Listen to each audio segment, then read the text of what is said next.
Puluhan pemuda warga Lambaroskep, Kuta Alam, mengadakan unjuk rasa di kantor Kecik hingga berujung penyegelan, siang tadi, Senin tanggal 27 Desember tahun 2021. Pantauan di lapangan, terlihat sejumlah petugas kepolisian serta Babinsa berjaga-jaga di lokasi untuk menghindari kericuhan, sekaligus mengatur arus lalu lintas.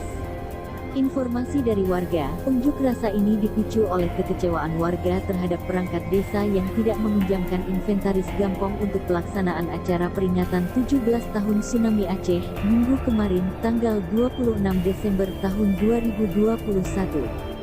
Sehingga warga terpaksa menyewa segala peralatan dapur seperti belangong dan peralatan lainnya. Padahal menurut warga, semua kebutuhan itu ada di kantor Kecik. Pantauan di lapangan, warga menempelkan beberapa poster bernada protes di pagar dan dinding kantor Kecik. Poster-poster itu bertuliskan, "Belangong Jogja Kecik Gampong pulang ke kamu." Ada juga tulisan, "Harga diri Gampongku terjual."